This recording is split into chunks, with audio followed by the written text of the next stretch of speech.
Hello ladies and gentlemen, welcome to the Outer Rim Cantina. My name's Alan, and today I wanted to talk about how I think the addition of the brand new Sith Troopers in the Rise of Skywalker will affect the Sith in Star Wars canon.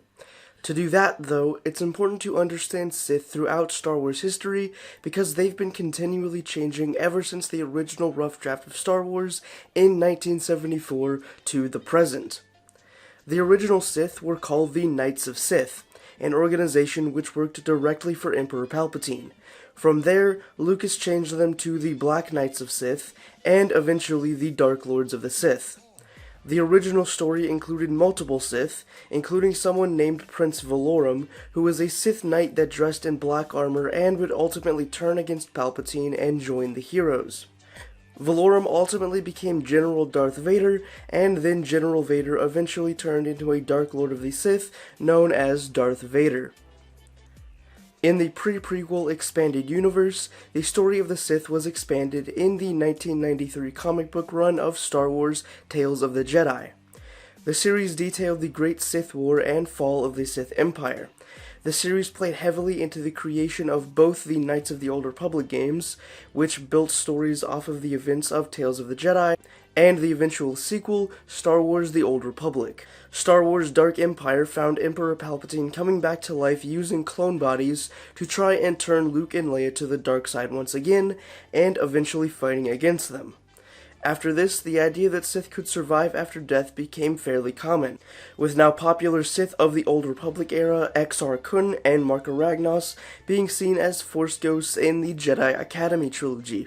Another version of Sith in Star Wars Legends is the Sith species, red-skinned humanoids with facial tentacles and bone spurs who reside on the planet Korriban and are naturally Force-sensitive.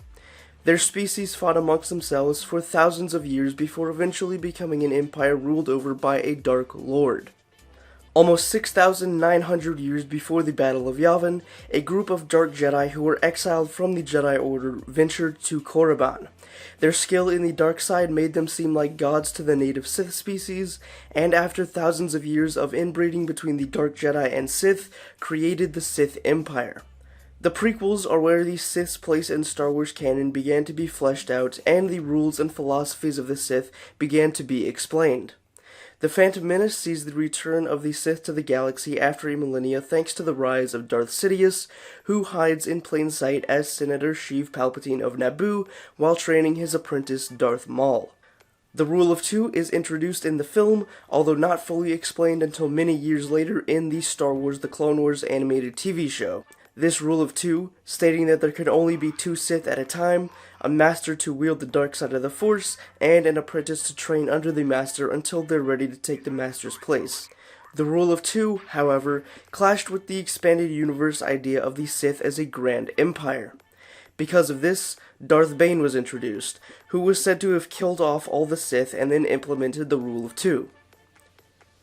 The tragedy of Darth Plagueis the Wise isn't just important for Palpatine's plan of getting Anakin to join him in his quest to destroy the Jedi and become Emperor of the Galaxy. It's an important part of the Sith lore in Star Wars. The story establishes the philosophy of the Sith as constantly driven by a quest for power and immortality, with constant betrayal between master and apprentice. After the prequels, the mythology of the Sith was further established in Star Wars The Clone Wars, and the show defined, for the most part, what is canon about the Sith today. In Season 6 of the show, the last arc is about Yoda discovering the history of the Force, and at one point travels to the Sith homeworld of Moraband, changed from Korriban in the old expanded universe, which is now considered Legends. The planet itself is still essentially the same, with different names. Still a barren, dry desert with lots of ancient giant statues all around. The Clone Wars also contradicts something else from Legends, which is that the Sith cannot become Force ghosts. Sith can, however, as revealed in Star Wars Aftermath, drain the Force energy of other people and strengthen their own connection to the Force, which extend their lives. The most powerful Sith are also able to possess objects or implant their spirit into objects upon their death, where they can be awoken once again to speak with living beings that are also strong in the Force.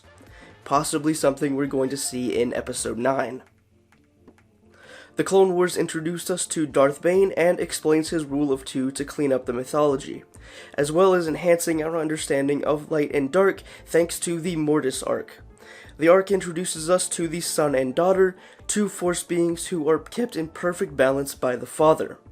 The story of the son and daughter shifts us away from the idea that the Sith need to be completely destroyed to create balance in the Force, which is built upon further in the sequel trilogy.